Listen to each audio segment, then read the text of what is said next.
अस्सलाम वालेकुम व्यूअर्स, आज मैं हाजिर हूँ आप लोग के लिए दही भल्लों में इस्तेमाल होने वाले भल्लों की रेसिपी लेकर, जो कि बहुत ही झटपट और बहुत ही कम इंग्रेडिएंट से तैयार होते हैं। आप चाहे तो इन भल्लों को अपनी पसंद की टॉपिंग्स और चटनियों के साथ भी सर्व कर सकते हैं। ये भल्ले हमारे बाजार से खरीदे भल्लों से ज़्यादा टेस्टी और सॉफ्ट होते हैं। तो चलिए चलते हैं रेसिपी की तरफ। इसके लिए मैंने यहाँ पे लिया है एक बड़ा बाउल बेसन, थोड़ा सा मैदा और कुछ मसाला जात। तो चलिए यहाँ पे एक बड़े बाउल में मैंने लिए थे 2 कप बेसन के और पौना कप मैदे का। मैदा ऐड करने से हमारे भल्ले अंदर से बहुत ही सॉफ्ट बनेंगे और इनमें गिल्टी नहीं रहेगी। मसालों में मैंने यहाँ पे लिए था तकरीबन 1 टेबलस्पून लाल मिर्च पाउडर, 1 टेबलस्पून साबुत जीरा, 2 टेबलस्पून धनिया पाउडर, नमक आपके टेस्ट के अकॉर्डिंग और 1 टेबलस्पून बेकिंग सोडा। आपने इन भल्लों में बेकिंग सोडा यूज़ करना है, बेकिंग पाउडर का इस्तेमाल हम भल्लों में नहीं करेंगे। अच्छे से मिक्स करने के बाद हम अपने मिक्सचर में थोड़ा थोड़ा करके पानी ऐड करेंगे। हम यहाँ पे पानी एकदम से ज़्यादा ऐड नहीं करेंगे, पानी को थोड़ा थोड़ा करके ऐड करेंगे ताकि हमारे मिक्सचर की कंसिस्टेंसी ठीक रहे।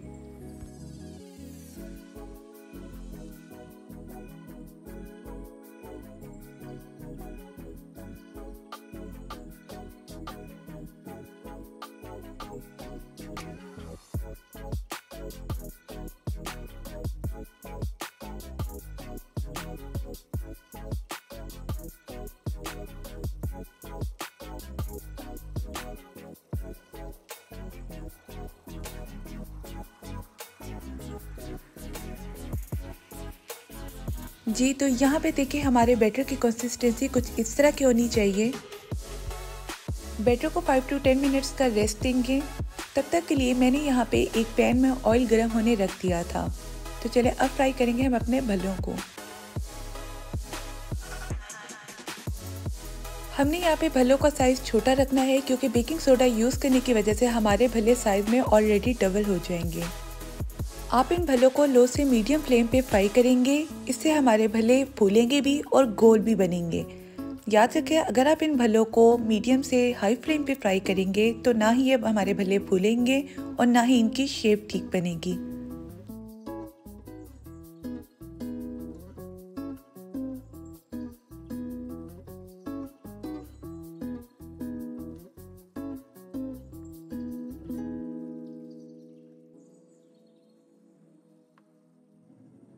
चार से 5 मिनट एक साइड से पकने के बाद हम भल्लों की साइड को चेंज करेंगे।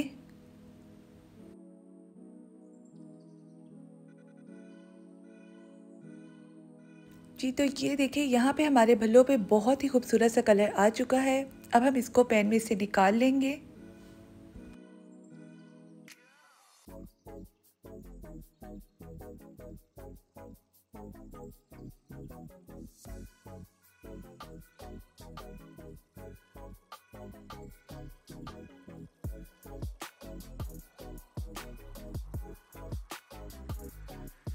अब हम एक बाउल लेंगे और उस पर पानी ऐड करेंगे। पानी हमने इतना ऐड करना है जितने हमारे भल्ले अच्छे से डिप हो जाएं।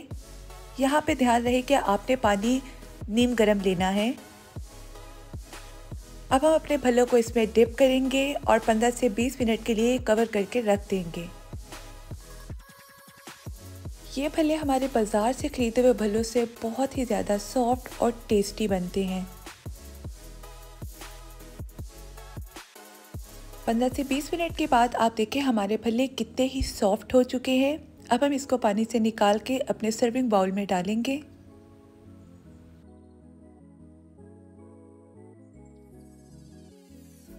भल्लों को इस रेसिपी से ट्राई करने से आपके भल्ले बहुत ही फ्लेवरफुल और सॉफ्ट बनेंगे और साथ ही साथ ये आपके दही भल्लों को 4 चांद लगा देंगे। बहुत से लोग मूंग दाल के भल्ले बनाना पसंद करते हैं। इस रेसिपी से ट्राई करने के बाद आप मूंग दाल के भल्ले भी खाना भूल जाएंगे।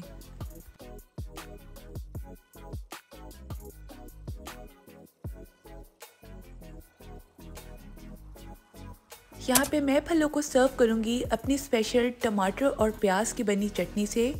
अगर आपको इस चटनी की रेसिपी चाहिए तो do let me know in comment section. और साथ ही साथ मैं इस पे ऐड करूँगी थोड़ी सी कनौर की ग्रीन चटनी। बहुत से लोग लड्डू पीठी खाना पसंद करते हैं, आप चाहें तो इन भल्लों से लड्डू पीठी भी बना सकते हैं। तो चलिए टॉपिक्स में मैं ऐड कर रही हूँ थोड़ा सा प्याज, थोड़ी सी सब्ज़ मिर्चें, पुदीना और धनिया, और एंड पे थोड़े से टमाटर। तो चलें आप अपने भल्ले बनाएं और एंजॉय करें। मिलते हैं अगली रेसिपी में, तब तक के लिए अल्लाह हाफिज़।